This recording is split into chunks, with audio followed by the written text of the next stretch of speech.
So obviously, this past weekend was disappointing. Tough game, and tough on everybody, players, staff, and certainly our fans. So, bottom line is Michigan State played really well. And certainly deserved the win, and I think we had a solid plan, but just didn't do basically anything well enough to expect to win a game like that. Probably the only positive I saw mentioned the other night was just kick return, but outside of that, we really didn't have anything that stood out. So it was tough on Sunday to look at the tape. Always is after a loss. It was difficult, but just in a quick synopsis, a couple things that stood out offensively. Third down, in the first half, we're 0 for 5.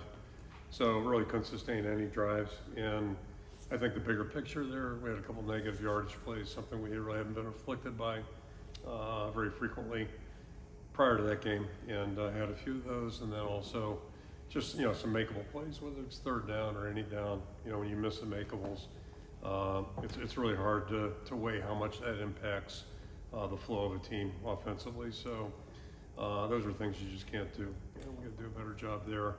Then defensively, it's just a tough game overall. They did a great job. Michigan State, I thought, really executed well. Quarterback played well. He had been turning it over. That's 2 straight games now. He's done a much better job, and it makes a difference certainly for them. And but I think our biggest issue, we just didn't tackle well, and it's going to be hard to play good defense if we don't tackle better. So, I think we tried to give ourselves a chance in the second half, but it's tough playing from behind like that, and they did a good job responding to whatever we came up with. So, that was Sunday. Turned the page Sunday evening and got working on Northwestern, and we'll transition into this ball game. Captains are the same 4 guys. Got Jay Higgins and Quinn Schulte defensively, Luke Lachey and Cade McNamara offensively, and injury-wise, really nothing to report. Addison's going to be out for a while, Stranga, and then Bo will not make it this week, so we'll see what next week brings, but he definitely won't play this week. So, look at Northwestern, kind of typical, repeat comments, with them. They're tough, they're well coached. It really hasn't changed over the years. If you look at it, a year ago, they went through a transition in the summertime, but Coach Braun did an unbelievable job with their team throughout the year. And, we had a really tough ball game, as you remember, with them. It was a really hard-fought game, both teams. And after our game, they won 3 straight and then won their bowl game in Las Vegas against Utah, who's had a lot of success over the years. So I think that speaks to their program. Coach Braun made a few adjustments during the out-of-season. A couple new coaches that, he got to pick. And so I think he's probably got things where he's wanted, and, I think it shows up with their football team. Big picture-wise, it's interesting. You look back, the last 8 contests were 4-4 with them, and that kind of sums up this series. It's been back and forth, and they're a team where, they make you earn everything. They compete hard. They've got good players, so that's kind of what we're looking at. And if I was going to highlight one game this year, you look at the Indiana ball game. In Indiana, I think all of us know, has a really good football team. They're playing great football. 6 minutes left, it's a 3-point game. They're going back and forth. Indiana would score, Northwestern would answer. So, I think it's just kind of represented their football team. That's, the score ended up getting away a little bit the last 5 minutes. But for the first 55, that was a really good contest, and I think that's kind of what we're trying to get ready for here. So, a couple words about our kid captain. We've got Adeline Lovell from Clear Lake will be with us. She's a 6-year-old. And a couple years ago, she was diagnosed with a very aggressive form of leukemia, and it got a little bit complicated when she came down. She had a severe reaction to the chemo, so they had to devise another plan, new strategy across the street. And after 2 weeks of treatment, they got things under control a little bit, and she's done very, very well. So happy to say that. I guess her dad was inspired and became a marathon runner. Ran a marathon up in Chicago, coincidentally, and they're doing fundraising at the dance marathon, etc. So really, really good there. But she'll finish up treatment next month, so that's positive news. And she's participated in the Wave from Above, and she'll be in Kinnick this week. So really glad to have her with us, and happy to have her join us. And that'll be good. So just closing up, team, 2 messages basically. We're, move on. We got to move on, and that started yesterday morning. And then secondly, it's got to be about improvement. And that's each and every week. You got to try to do a better better job, and we certainly had some things off the tape that we've got to work on. So that's kind of where we're at right now, and I'll throw it out for questions. Start with Adam and go to Elliot. Adam Jacoby, Hawkeye Beacon. You've said, not only throughout the season but throughout your career, that practice determines playing time and how you evaluate these guys. What have you been seeing from Cade McNamara in practice that maybe you aren't seeing from Brendan Sullivan yet? Where is the opportunity for growth for Sullivan as you evaluate that position week to week? Yeah, I think they're both doing a good job in practice, and game competition factors in there really less severely. The guys that are playing, obviously, you have concrete examples, and then guys that aren't out there, you're projecting a little bit, and it's part of the deal. So there's never a 100% answer, typically at least, but I think they're both doing a good job, and Cade has to play better. Certainly the first half, in particular, really nothing on offense was good enough for us to be. We dug a hole that was too deep, quite frankly, and everybody had a hand in it, but offense certainly has a responsibility. Cade's going to have to throw the ball a little bit more accurately. And I mentioned about the makeables, whether it's him or anybody else, if he's got a chance to give us better production, that's what we need. So, we'll just keep pushing forward here and see what happens. Hey, Kirk, Elliot Clough, Hawkeye Beacon. I know you mentioned the message to the team being move on. I guess with lofty goals going into the season, right? College football playoff, Big Ten championship. Is that difficult to keep the team moving forward? And I guess how do you keep it from going, sideways and maybe losing a few games as the season continues? Yeah, it depends on the team, and every week's a new game. The college playoffs, I know those changed this year, and that opened up a new opportunity beyond what we've had in the past, certainly. But college football really hasn't changed. I think I would imagine every team goes in the same way, hoping to win every game. Indiana, I'm guessing, had that goal, and so far they're doing really well with it. So those are the things you find out during the course of the season, and that's twofold, really. How do your opponents measure up, and a lot more about that after a game than you do in August, July, June. So you're preparing for the whole year, but bigger picture, you're trying to prepare to do your best, and it's a week-by-week assessment. So, clearly we didn't, we weren't in a place Saturday where we need to be if we're going to, start by winning just a game and then, beyond that. And it's really the same thing this week. We're playing a team that we've got a lot of respect for, and they've proven they're certainly capable. Really good win a couple weeks ago at Maryland. So, and Maryland just had a big win. So, it's week to week, and you just really have to stay focused on that. And the teams that do that the best probably are the teams that are going to be most successful. John. Hi, Kirk. John Steppe, Cedar Rapids Gazette. First of all, from an injury standpoint, following up Castro and Cohen, you sounded optimistic about them on Saturday. Are they still on a good path for Saturday? They both practiced today, so I anticipate they're going to be okay. And Cohen's, we dodged a bullet there. I don't know if you're allowed to say that, but we did. That looked like it might be a little bit more serious on Saturday. But fortunately, you'll be fine. And then you were mentioning the issues of tackling. We usually aren't talking about that with this defense. Yep. Kind of what do you attribute that to, and do you see this as kind of a fixable problem for the next 5 games and for this week? Yeah, I used the term uncharacteristic on Saturday, and time will tell on that one, right? So if we get it straightened out and improve and do things that we've been doing well, if we can get back on that plane, then it is uncharacteristic. It could be the start of a trend, hopefully not. And it's like turnovers, in the past, talked about turnovers a little bit. We don't have a specific turnover drill.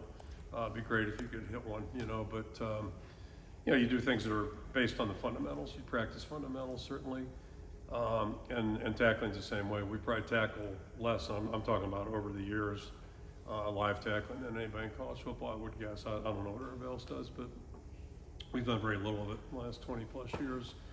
Yeah, we practice it, in drills and those types of things, and we've been pretty successful. But every game's a new opportunity, and we just weren't there. And it was, I don't know what happened, but it was a collective. It wasn't just like one position or one guy. It was just kind of a collective deal the other night.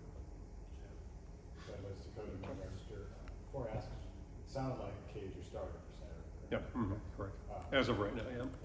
Okay. Yeah. So you said they're both practicing well. Is there something specifically about, and the game results do matter too at that position, but obviously Brendan hasn't gotten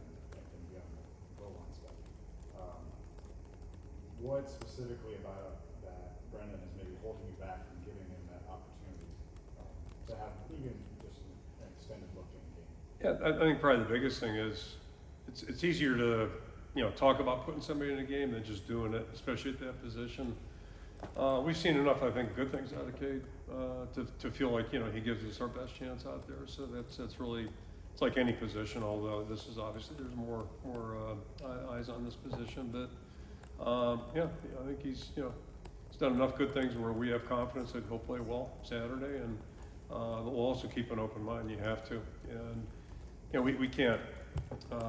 We have to do better than we did the first 30 minutes the other night. We can't wait till the second half to start going here. So, we'll keep an open mind, but I have confidence in both of them, quite frankly. And when Brendan gets an expanded role, or if he gets an expanded role, I think he'll do well. David Eichel, HawkeyeInsider.com. Kirk, maybe this is kind of an odd question, but is it a skill for a player to be brutally honest when they evaluate themselves on tape? And is that a culture thing, or is that just maybe a maturity factor? I'm just kind of curious from your perspective what that process is kind of like. I think it's a life thing. I think all of us. I mean, walk around thinking we don't have much to learn, then that's, it's probably you can probably leave a lot out there that maybe you could have enjoyed, or things you could have learned from. So, but the one nice thing about football, nice or not so nice, but the films are, really they are reality. And you've heard that's so cliche, but it's so true.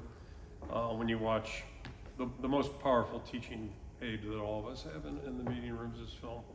Because after practice, when you watch practice film, you know what happened, you see what happened.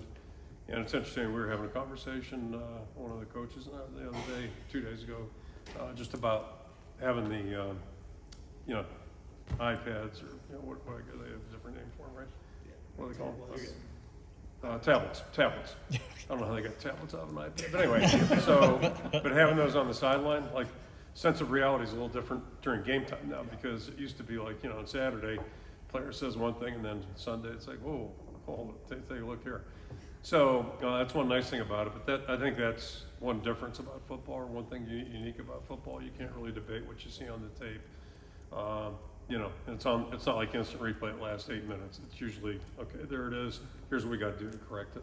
And so the real trick is doing the work. But yeah, I mean, to improve, you've got to be humble enough to say, I've got some work to do. And one thing about football, and it's kind of like life, but football especially, you get humbled. And if you're not up to par, chances are you'll get humbled immediately. Sometimes you get away with it, but not too often. Kirk, Tom Caker, Hawkeye Reports. With the offensive line, you've talked a lot about couldn't microwave the experience. Yep. Are we seeing some of that with the cornerback position opposite Jamari, that those guys are just kind of, they're struggling right now? What do you see from those guys and trying to microwave some of that experience right now? Yeah, it's hard. You can't give players the experience, or hand it to them, I should say. So yeah, sometimes you have to go out and, go through the highs and lows, and that's part of it. We have gone through it at the line. We're not out of the woods yet there, but going back to the previous point, the game is always humbling, because there's always somebody out there that's going to challenge you, and you run into people that do better than you too. So it's you're trying to gain ground on that, and that's I think probably with outside Jamari's played a lot for us. But yeah, we got some guys that are still learning on the job, and you just keep competing. You watch the tape, and then you try to improve, and then carry that out to the game film on Saturday. A lot of it, just technique, a little smarter positioning, or just seeing a situation a little bit differently maybe than you had on the field. Even Drake velocity times, you guys had an interception from Cohen, didn't get any points out of it. It's kind of been a trend for this team this year. Offense is below average in scoring off of turnovers than the rest of the Big Ten. Is there a challenge to scoring in that kind of quick change situation?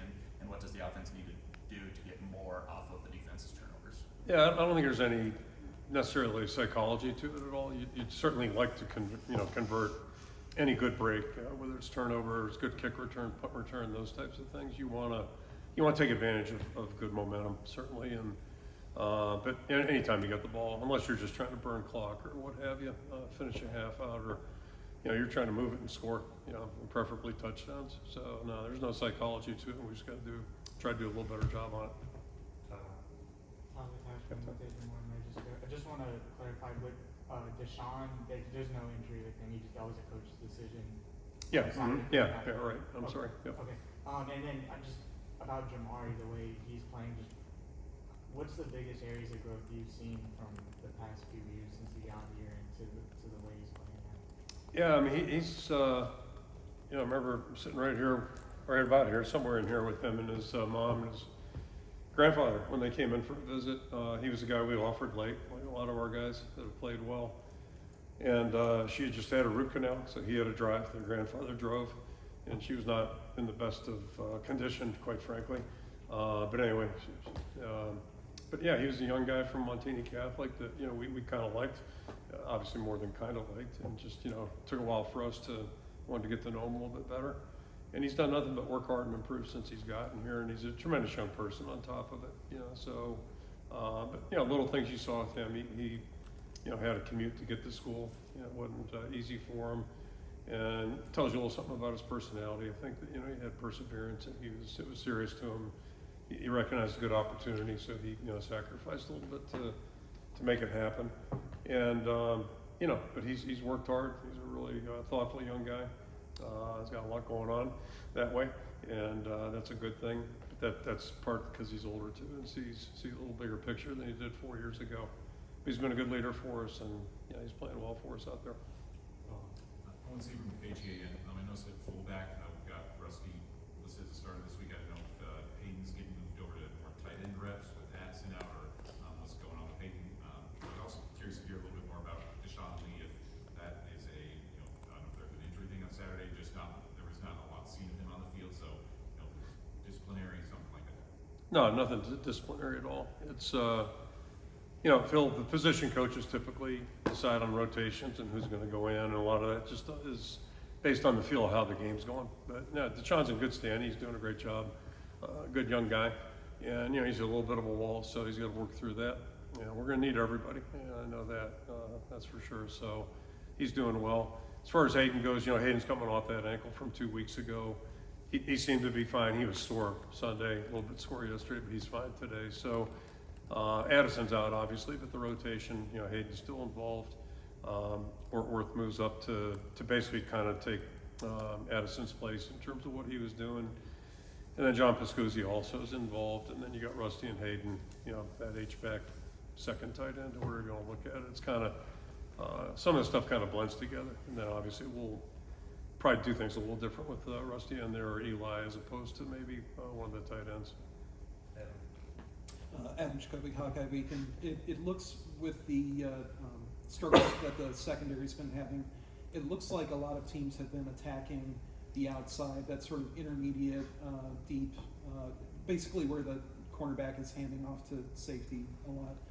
Does that come down to execution? Does that seem like other offenses are learning how to attack this defense schematically, or how do you look at a secondary that's now 83rd in the nation in pass yards allowed per game? Yeah, I didn't know that stat either, so hey, that's not good news.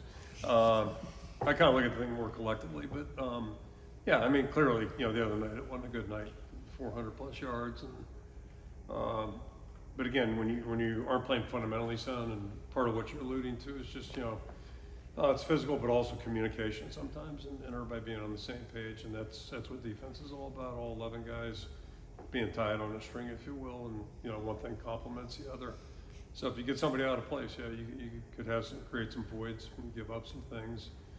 We've fallen victim to that. We've also fallen victim to some really good play. You think about the Ohio State receivers and trying to defend those guys. So the biggest thing we got to do is just try to take care of what we can do detail-wise, technique-wise, and then try to match up against this opponent. And those are the challenges every week you face. Hey Kirk, LA Clough, Hawkeye Beacon. I wanted to ask about Caden Weegan. I know you said he was kind of basically the only bright spot of the game the other night. Just a guy that came in from not only high school, but he came from JUCO, was a walk-on, waited his turn behind Cooper DeJean in terms of punt return, and now he's a factor on offense and kick return and punt return. I just wanted to ask you about what you've seen from him in terms of his mindset, his willingness to wait, and now being impactful on punt return, kick return, and offense. Yeah, first of all, I mean, since he's been here, it just seems like he enjoys football, enjoys the group, being part of the team, and he's, typically a pretty positive guy. So, whether it's in meeting rooms or down working out, strength conditioning work, I can't say I've really seen him not like upbeat very often since he's been here. And to your point, and that's a good point about him, having patience, because you got a guy like Cooper who's really exceptional. And I'm sure he would have loved to have been in there the last couple of years too, but being patient there and then stepping in, kind of the Jay Higgins story, and doing a great job. And he certainly did a nice job the other night. The other night, I thought we would have it. Silly me. I thought we'd have an opportunity in the punt return game based on what we had seen. I thought we had a real opportunity there to make some yards. I don't think they punted. So take that off the table, and then flipping it over, they'd given up 4 returns, had 4 balls returned on this entire season.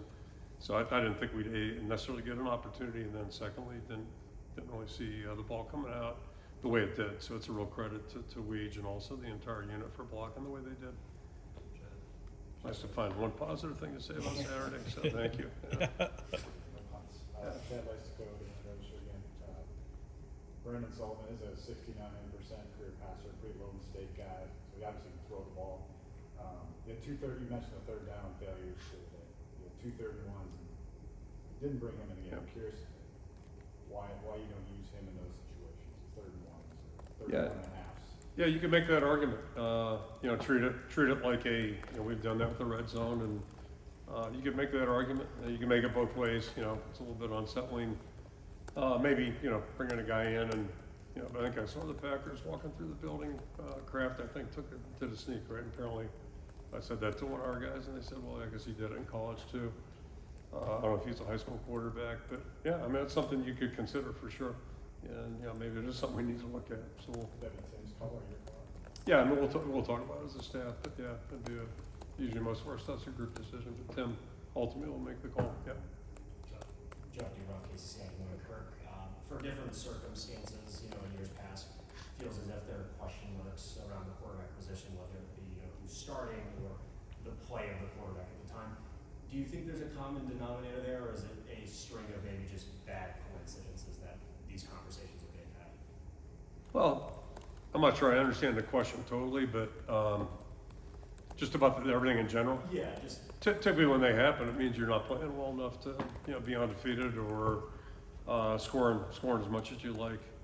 I guess the best way I could say that is like a week ago, I didn't hear a word on Monday about we didn't play the quarterbacks right.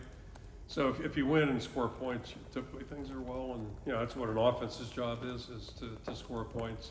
Certainly the quarterback's the most prominent player on an offensive football team, and the other night, we didn't do much at all, if anything, in the first half. So, you got to look at everything, and usually it starts with the quarterback, play calling.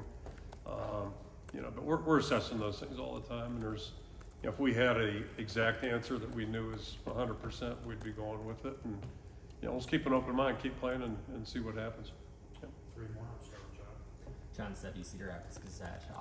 At left guard, saw Ellsbury starting and then saw Cade Pieper get some work in there. Kind of what prompted that? Is there an injury there, or is it just kind of getting Cade some time? And kind of along those lines, what have you seen from Cade that's really stood out this year? Sure. Yeah, obviously the injury was Bo being out, so, and that'll be the case this week too. So, we'll probably go the same way.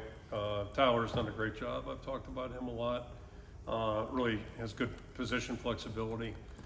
And, he'll be our backup center this week, I would imagine, going into the game, and start at left guard. And then Pieper's a young guy, obviously, a little different than kind of the exact opposite of Tyler. But really impressed us last year, and had a really good spring ball and had a good camp. So, we think he's got a really good future right now. And so our plan the other night was to play both those guys, and we'll probably do the same thing this week. I mentioned Tyler being the backup center only because Cade's been working backup center too. But I don't think we want to have him doing 2 things this week. So we'll just keep him at guard and let Tyler float around a little bit. And, his versatility, that part of that comes with his experience. He did a great job last year when Logan was out. Yep. David Eichel, HawkeyeInsider.com. Kirk, you over the years, you've had a lot of young defensive backs, cornerbacks that you've thrown in, maybe have struggled in a game or two, but have gone on to have outstanding careers. I mean, Riley Moss, Desmond King was thrown there early. John Nestor was listed as a starter going into the year. Probably didn't have his best performance on Saturday, but he's a guy that you've talked highly about, the team's talked highly about. How do you kind of make sure that he remains focused and locked in and confident in his process as he kind of continues to grow into the role that he wants to do? Yeah, I mean, all he's got to do is talk to basically everybody else in the group that has gone through it, and pretty much every position. When you start out as a young player, it's not easy, especially if you're really young, which John is experience-wise. So it's going to be a process for him, and he's you take your lumps, you get back on your feet, and just go back to work. Don't have much time to sit around and pout, and you just got to try to learn from what you see on the tape, what you're hearing from the coaches and from other players, and go forward. But it's really the path for most guys. We talked about microwaving. You can't microwave an offensive line. It's really true to every position, and it's really rare when a guy just comes in and does really well right off the bat. It might happen occasionally, but very, very rare. And I think it's probably true at every level, at least certainly in college football or the NFL. You usually got to take some lumps too. Matt, last one. Hey, Kirk, Matt, you talked in the past about Riley Moss coming back for the extra season of eligibility and really taking advantage of that year. Have you seen something similar from Jamari Harris? Yeah, I think so. I mean, he's playing good football, and you hope all the guys that came back are gonna not only want to play well but improve, and that's really why you practice, and that's why you invest all the time. So, and if you've got experience and some good experience on top of it, which he does, then that can really play in your advantage. And I think he's done a great job of that, and basically all the older guys are doing that, and we just need them to keep leading and bring some other guys with them. But yeah, no, he's doing a great job. I'm really glad he's in the program. All right, thank you, Okay. Coach.